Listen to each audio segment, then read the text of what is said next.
No second chances, no support, and nowhere to go but the finish line. Day and night, non-stop, racing the clock as much as they race themselves. Across 4 continents and countless challenges. The ultimate prize is simply surviving.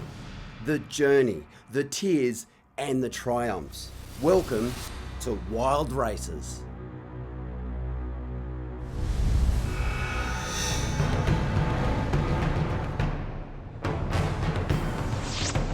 Tasmania welcomes the first round of the most grueling adventure race series on the planet.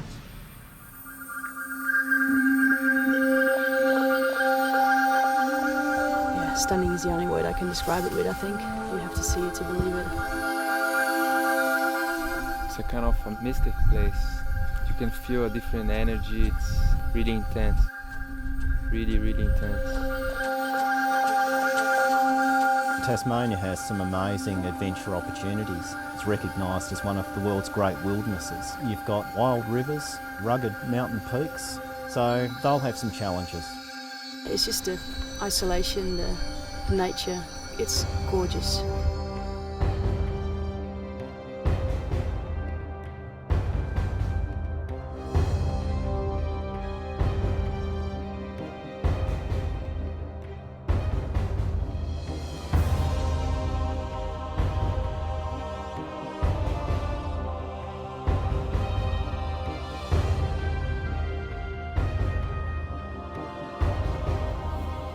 Why we enjoy this, it's a question we've been posed how many times before. All boils down to something that's inside the soul. When you're out racing, it's just the real rawness and it's the real you. You can just be you.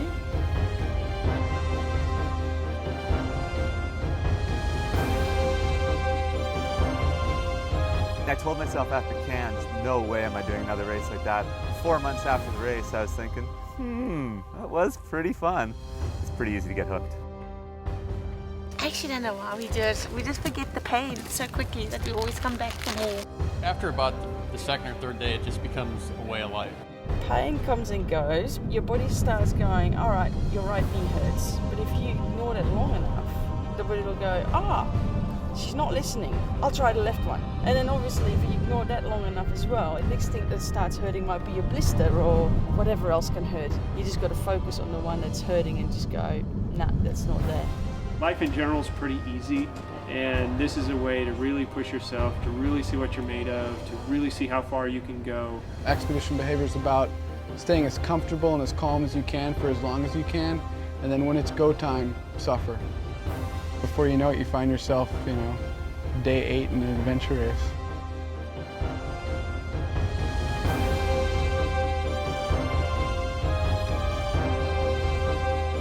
I love it. It's life on steroids. It's just this amazing, challenging event. I've been here 3 times before. It's been a really profound and a very immersive experience in the outdoors. They really test the camaraderie, the bonding of 4 people. How do you work between 4 people under such stressful conditions?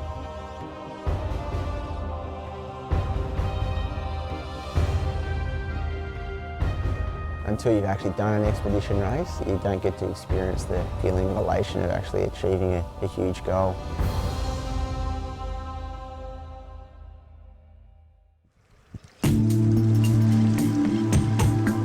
Set on the sometimes tranquil shores of Burnie, far north of Tasmania, is race headquarters.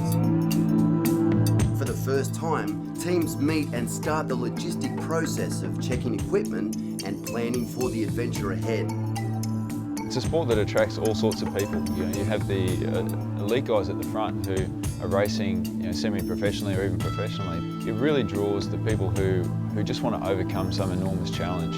And they see this, they see the mountain biking, the running, the kayaking, the navigation, the real expedition, and it calls to them and they want to go and complete this. They see it on TV, wherever it might be, and that's their goal. So they'll put their life on hold sometimes, and they'll work towards this for months on months just to get to the start line. Absolutely an epic course coming up for them.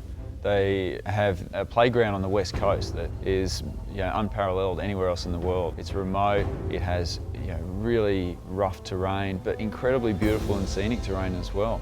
And it's the sort of thing that's just going to challenge them from day one to day two, every day. Every leg of the race is going to be something that's really going to make them draw deep, but also the reward for that is going to be spectacular. The places that they go to, few people have gone to, they're really going to enjoy that.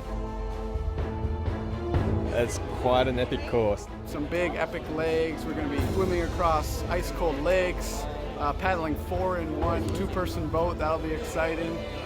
Lots of fun stuff coming our way. Probably a few more legs than what we were expecting. The first half has got a lot of sort of short to medium length legs, and then the real race is going to start after mid-camp. I'm not looking forward to those swims, I'll tell you. It's now starting to sink in what we're about to go and do. 27 minutes. We're going to die. The course ahead takes teams of 4 over 700 non-stop kilometres, comprising mountain running, trekking, kayaking, mountain biking, caving, rafting and orienteering. The teams will get little or no sleep, travel non-stop day and night, so it's crucial to prepare everything from food to equipment that will be used along the way. A strict race rule, there are no support crews. Your food and gear, that's the main thing. You don't worry about the course. You worry about that as you get along. From 9:30 this morning, we've got until 5 o'clock this afternoon to pack 5 boxes. Quite a logistical thing. You have to really plan exactly what you want in each one because you only see them at certain points. From the food, the gear, maybe you want trekking poles only in box C or whatever. So if you do get it wrong, you're in a bit of trouble. This is our secret weapon, the Coke. All of us drink it like nobody's business. There's 2 expedition food, some instant noodles, and Japanese rice. Okay.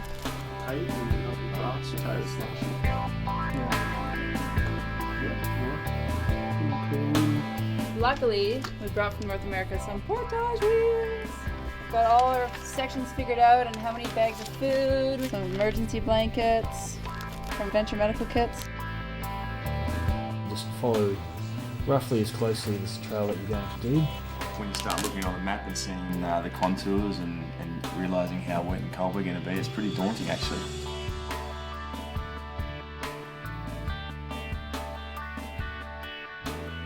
You want the real language? Straight up. It's a hit. That's all it is, mate. It's an absolute hit. Leg 1 takes teams 17 kilometres east towards the coastal town of Penguin. Kayaking the frigid waters of Bass Strait has its challenges.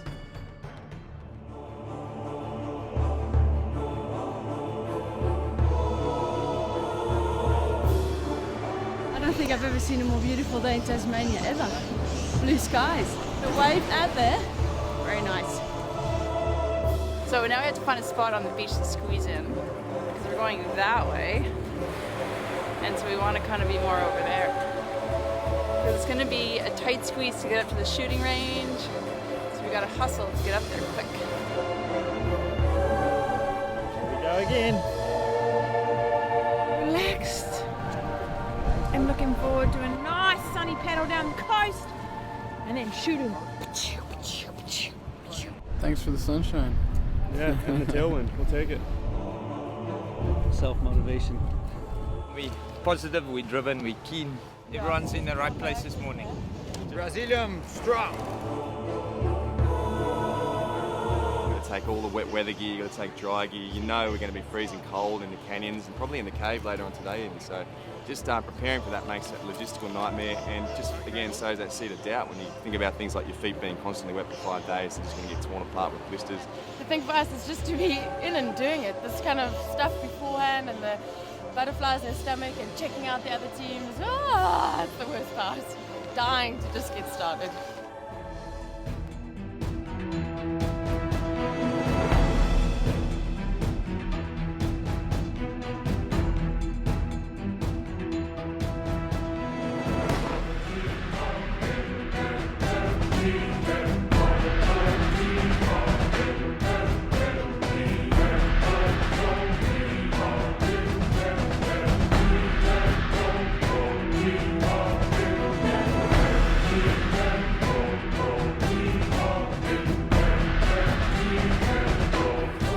have a good system worked out with some of the two faster guys in the hard boat and then towing Marco and I. Hopefully that works.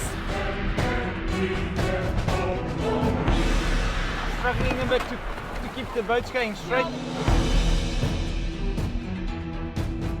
It's really important to have to be really efficient. The more we are comfortable and tight in the boat, the more we go faster and stronger.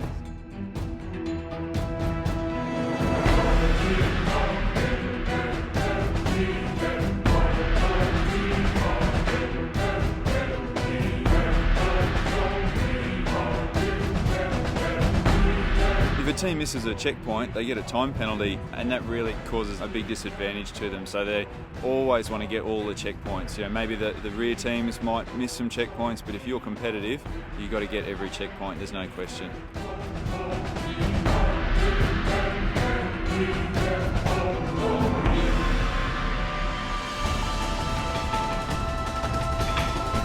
Mentally, you're going to push boundaries. I mean, physically, your body's just sort of what does the work, but your brain's what really has to put up with the wanting to stop and the pain that comes through in waves.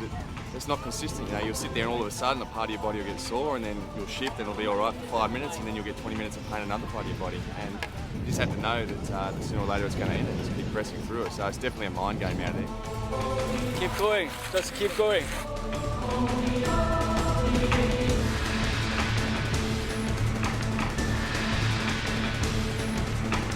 Legs aren't working yet. I hope that changes.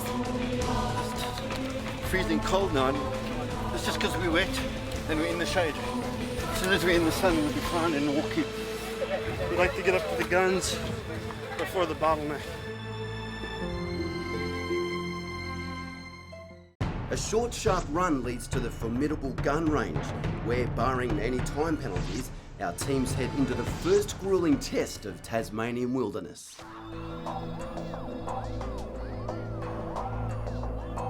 The shooters just have to run up the hill to us, come into the shooting pad here and shoot at 5 targets. The key is they need to hit 1 target to receive a token and not get any time penalties. So once I've shot 1 target, it's just a bit of pleasure for them to shoot at a few more.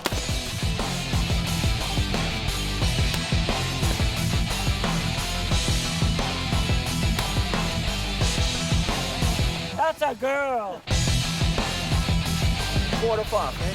4 to 5! Yeah, baby. This is my man! Woo! Got know some clay pigeons. So they shoot the front of the target. You block the target out when it's coming up, and as soon as it's out of your, it's blocked out by the gun, you should pull the trigger. All right, okay? Pull. Beautiful, you're natural. Pull. Oh, just got it easy. At least I didn't embarrass myself by not hitting a target. No token. I should know how to shoot a gun better. You get 5 shots to try to hit a skeet, and Ryan's over, so we sit for 10 minutes. Keep an eye on the target. Now, that was a close call for our cameraman.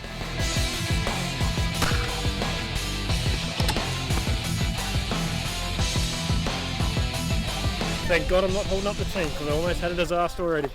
We have 4 minutes left on our penalty. Barely into day 1, small time gaps are already appearing. The leading teams are pushing hard to get as much time on the competition as possible. Head down, look down the barrel. As the target comes up, block it out and pull the trigger. You can shoot at 5 targets, you need to hit just 1 of them. There you go. Woo! Oh. No, you need to shoot at 5. His first time, he says. I don't believe that.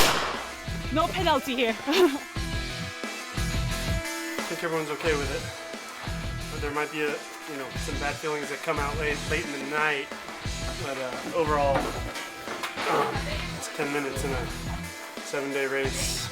We'll make it back up. Downrange, it's going to be roughly a 20 kilometers walk. We'll get there. No, we're worried about our teammate shooting someone. Oh, that's not much. An American with a gun. I mean, come on. We're playing the odds. She's got a better chance of hitting it than we do.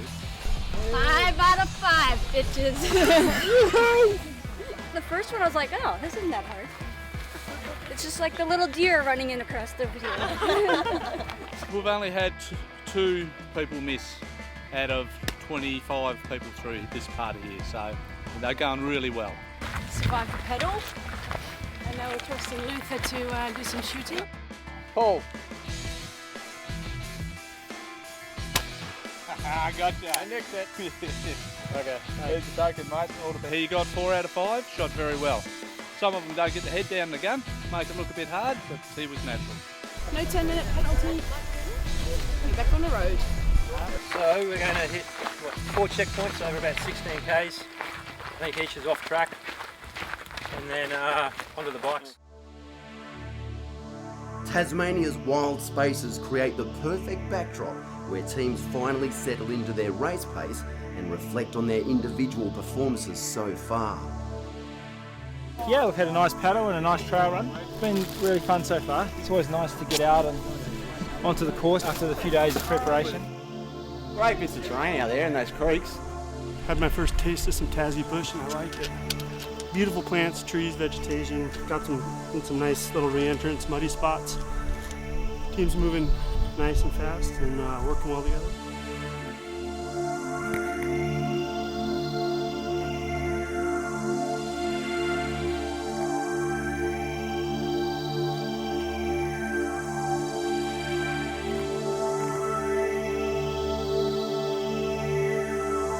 There's a few route choices, hard to know whether to go a bit straighter or to take more in the bush, but we generally tried to play it safe this time and went a little bit round. On the whole, it worked pretty well, yeah.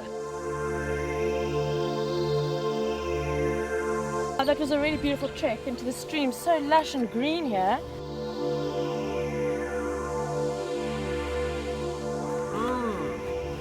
Watch it go in. Oh my God. Oh. Primo. As the day moves on, the teams face the transition to the short but leg-draining mountain bike and head towards Guns Plains Cave. Push was alright, eh? Saw one tiger snake. One tiger snake? Yep. Yep, didn't even move. You need to check your You need you to punch your card. One person, at some point, he has to do the blog. Mandatory. Hi Mom, we're on day 1. I'm having an awesome time. But I'm a little bit dry. A little bit of salt from the sweat. But it's all good, it's really pretty out there. Transitions in adventure racing are crucial. Valuable time can be made or lost. It's not inconceivable that teams could push through to the mid-camp before they sleep.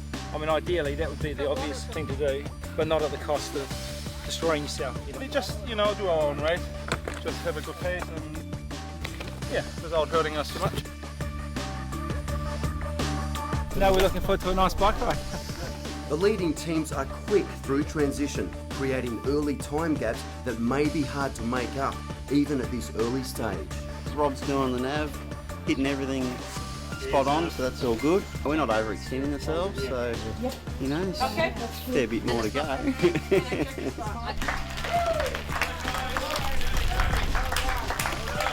Good work. Fast quick legs are not one of my strong points, so glad to have got through the fast leg. Now we can hopefully settle down into the expedition stuff. Easy road ride for a while before the caving, so that'll be a good chance to kind of recover and get in someone's draft. Less haste, more speed, as it were, If you try and rush things, you make mistakes. What we usually do though is just run around in mad panic and then come out of transition and go, we really did that badly, we should do it better next time. By day 4 we'll be alright at this. Couple of hours, everything's gonna be working. Wasn't too bad, but my teammate carried my backpack. That made things a lot easy for me. Thank God we have a really good, strong teammate.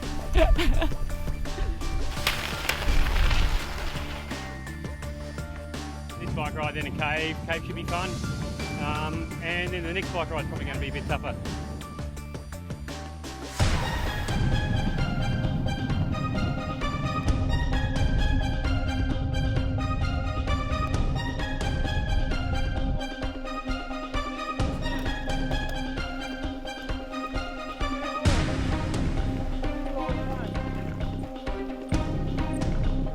too early to get mad at each other. We're just getting started. After day 3, then you start looking at the rankings and seeing where you're at, and look at other people's gear bins and seeing how much good food they got.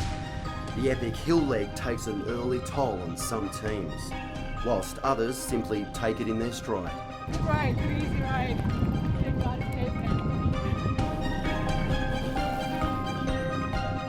Get over the first 24 hours, they hurt a lot, and then it's all right.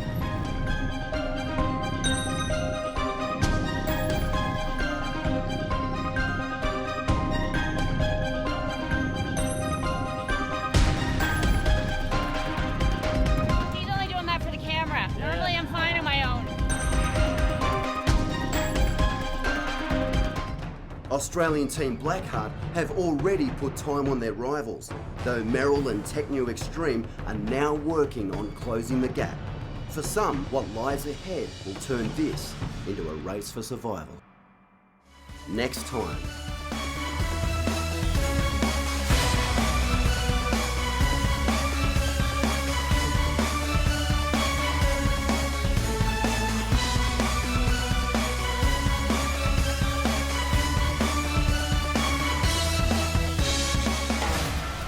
What is this?